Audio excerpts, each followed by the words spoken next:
Halo teman-teman semua, semoga teman-teman yang nonton video saat ini diberikan kesehatan dan selalu dijauhkan dari segala sakit penyakit ya teman-teman. Khususnya untuk Bapak Farid Al-Rizky selaku dosen ICT Literasi di MJ 101. Pada kesempatan saat ini, saya Daniel Evans ingin membagikan sedikit materi yang saya buat terkait tugas satu sebelumnya mengenai cybercrime atau kejahatan di dunia teknologi saat ini. Nah, sebelumnya di dalam ICT literasi kita belajar yang namanya teknologi informasi komunikasi, di mana saat ini teknologi informasi dan komunikasi itu sudah berkembang sangat pesat dan semakin maju, sehingga ada beberapa dari kelompok-kelompok atau orang tertentu yang menyalahgunakan kemajuan teknologi ini untuk membuat kejahatan untuk kepentingan pribadi dan keuntungan pribadi. Nah, sebelum kita masuk ke cybercrime, sebelumnya saya membuat video ini untuk pengumpulan tugas UTS mata kuliah ICT literasi. Jadi izinkan saya untuk membagikan sedikit materi kepada teman-teman semua ya. Oke, kita masuk kepada materinya. Nah, bisa dilihat dari sini pengertian cybercrime. Nah, apa sih cybercrime itu teman-teman? Yuk, kita simak. Cybercrime menurut Organisation of European Community Development. Cybercrime adalah semua bentuk akses ilegal terhadap suatu transmisi data. Itu artinya sebuah bentuk kegiatan yang tidak sah dalam suatu sistem komputer termasuk dalam suatu tindakan kejahatan. Nah, secara umum, pengertian cybercrime sendiri memang biasa diartikan sebagai tindak kejahatan di ranah dunia maya yang memanfaatkan teknologi komputer dan jaringan internet sebagai sasaran. Seperti apa yang telah disebutkan, tindakan cybercrime ini muncul seiring dengan kian gencarnya teknologi digital, khususnya komunikasi dan informasi yang semakin canggih. Macam-macam kejahatan cybercrime. Yuk, kita simak lagi teman-teman. Yang pertama ada phishing. Phishing adalah contoh cybercrime untuk melakukan penipuan dengan mengelabui korban, umumnya kejahatan ini dilancarkan melalui email ataupun media sosial lainnya. Tujuannya yaitu untuk mencuri data penting korban atau data penting pribadi kita seperti identitas diri, password, internet banking, pay letter, dompet digital, bahkan sampai kartu kredit sekalipun yang kita miliki. Yang kedua, defacing. Salah satu tindak kejahatan dunia maya yang masih tergolong ringan adalah defacing. Umumnya jenis cybercrime satu ini menyasar website non-profit seperti situs sekolah, universitas, atau lembaga pemerintah sekalipun. Nah, hacker. Hacking adalah tindakan berbahaya yang seringkali dilakukan oleh para programmer profesional untuk mengincar kelemahan atau celah dari sistem keamanan.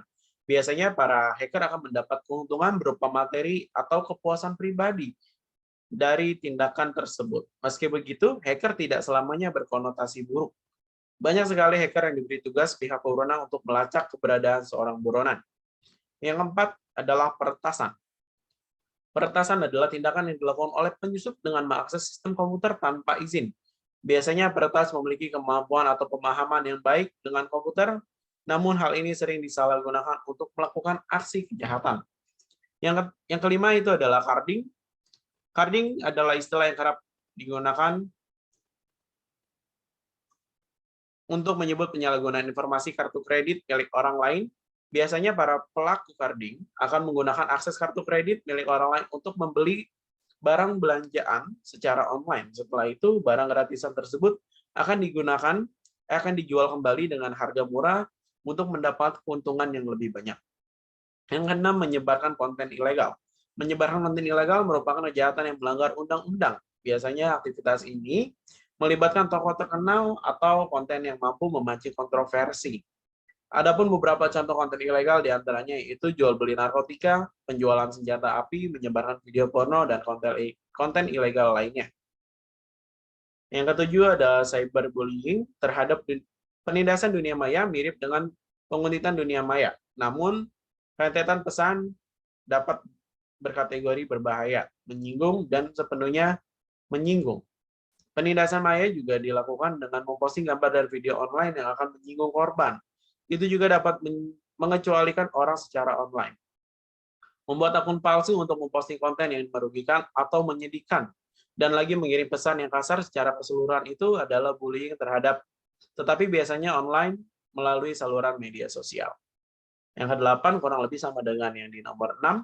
Nah, adapun sanksi untuk pelaku cybercrime. Cybercrime diatur dalam Undang-Undang Transaksi Elektronik Nomor 8 Tahun 2011, sebagaimana telah diubah menjadi Undang-Undang Nomor 19 Tahun 2016 terkait UU ITE, khususnya pasal 27-30 mengenai perbuatan yang dilarang.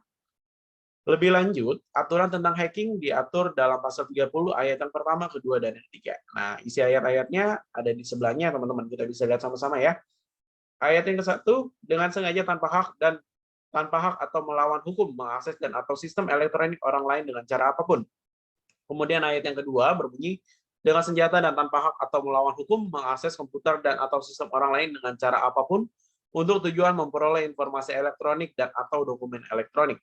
Yang ayat yang ketiga, dengan sengaja dan tanpa hak atau melawan hukum mengakses komputer dan atau sistem elektronik dengan tujuan melanggar atau menerobos, melampaui, menjebol sistem pengamanan. Lebih lanjut, sanksi bagi pelanggar ketentuan pasal 30 Undang-Undang ITE diatur dalam pasal 46 UU ITE berupa yang satu, dipidana dengan pidana penjara paling lama 6 tahun dan atau denda paling banyak 600 juta rupiah. Ayat yang kedua, dipidana dengan pidana penjara paling lama 7 tahun dan atau denda paling banyak 700 juta rupiah. Ayat yang ketiga, dipidana dengan pidana penjara paling lama 8 tahun atau denda paling banyak 800 juta rupiah. Nah, berikut merupakan cara mengatasi cybercrime. Pada umumnya, perangkat yang kita gunakan telah disediakan berbagai tools untuk menjaga keamanan perangkat kita dari berbagai aktivitas kejahatan dunia maya. Meski begitu, terdapat beberapa langkah yang dapat mencegah terjadinya kejahatan dunia maya atau cybercrime. Nah, diantaranya yaitu selalu mengupdate security software. Langkah pencegahan paling mudah yang perlu dilakukan adalah dengan melakukan update security yang terdapat pada perangkat kita secara berkala. Pada umumnya, beberapa perangkat PC atau smartphone seringkali mengeluarkan update security secara berkala yang berfungsi untuk menutup celah keamanan yang terdapat pada perangkat kita, teman-teman. Yang kedua, membuat password yang kuat. Nah, tujuan membuat password yang kuat ini supaya kita terhindar dari kejahatan cybercrime. Nah, password yang kuat itu bisa terdiri dari campuran huruf, angka, dan simbolik, teman-teman. Yang ketiga, menginstal software antivirus.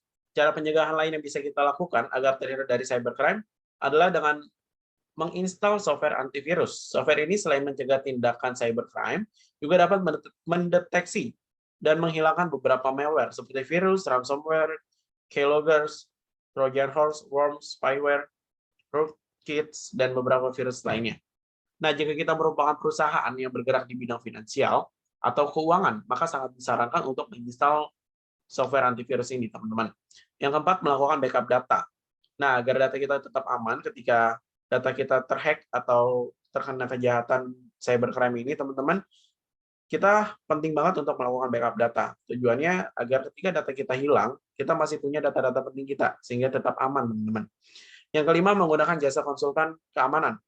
Untuk menjaga keamanan dari data privasi kita secara keseluruhan, kita dapat menggunakan jasa konsultan keamanan agar bisnis tetap aman dan aktivitas cybercrime. Salah satunya yang bisa kita gunakan adalah PT Logik Digital Indonesia. Teman-teman bisa kunjungi websitenya sendiri ya, PT Logik Digital Indonesia tersebut. Yang keenam, menggunakan fitur keamanan website. Nah, jika bisnis kita menggunakan media website seperti promosi dan penyimpanan data-data penting lainnya, sebaiknya menggunakan fitur keamanan website yang telah disediakan oleh Google seperti layanan SSL atau HTTPS. Pencegahan dan pencegahan cybercrime. Dengan semakin meningkat aktivitas cybercrime, terutama di negara kita, di negara Indonesia, tentu dibutuhkan beberapa langkah pencegahan agar seluruh data-data penting kita dapat terlindungi dengan aman. Terdapat beberapa hal yang bisa kita gunakan untuk mencegah cybercrime. Nah, yang pertama, mengedukasi user. Cara mengatasi cybercrime selanjutnya yang kita bisa lakukan untuk mencegah terjadinya kasus cybercrime pada perusahaan kita, terutama perusahaan yang bergerak di bidang bisnis, adalah dengan melakukan edukasi terhadap seluruh karyawan agar selalu berhati-hati sebelum melakukan tindakan yang dapat merugikan perusahaan, teman-teman. Seperti mengklik email yang spam, dan yang berasal dari sumber yang tidak jelas, dan berbagai hal lainnya. Yang kedua, kita harus berpikir layaknya hacker. Nah, berpikir layaknya hacker itu ada di yang ketiga, untuk lebih jelasnya. Nah, jika perangkat kita telah diretas oleh hacker, maka langkah pertama yang bisa kita lakukan adalah dengan berpikir layaknya hacker yang ingin meretas perangkat kita. Hal ini diperlukan untuk mengetahui tindakan seperti apa yang perlu dilakukan untuk mengamankan sistem. Yang keempat, yaitu memperkuat keamanan website dan mematuhi peraturan yang berlaku. Yang kelima, agar sistem keamanan website kita lebih kuat, sebaiknya kita menggunakan security pihak ketiga dan mematuhi seluruh aturan yang telah dari pemerintah sehingga seluruh sistem keamanan menjadi terjamin dan seluruh data-data penting menjadi aman. Yang keenam, jangan menggunakan software yang bajakan ya teman-teman. Yang ketujuh, agar data-data penting kita secara keseluruhan tetap aman, sebaiknya kita menggunakan peranti lunak resmi dibanding dengan yang bajakan, kurang lebih sama dengan yang nomor 6 ya teman-teman. Sebab software bajakan biasanya ditanami banyak malware yang jika kita masuk ke dalam perangkat kita, akan membuat masalah pada perangkat kita. Yang ke-8 adalah rajin mengganti kata sandi. Untuk terus menjaga data-data penting klien pada perusahaan, langkah yang dapat kita lakukan adalah rajin mengganti kata sandi. Nah, kata sandi yang aman yang tadi teman-teman merupakan gabungan dari karakter huruf, angka, dan simbol, sehingga tidak mudah ditebak dan tidak mudah diretas juga. Nah, itulah teman-teman beberapa cara mengatasi cybercrime yang dapat kita lakukan agar seluruh data-data penting kita tetap aman dan tidak disalahgunakan oleh orang-orang yang tidak bertanggung jawab.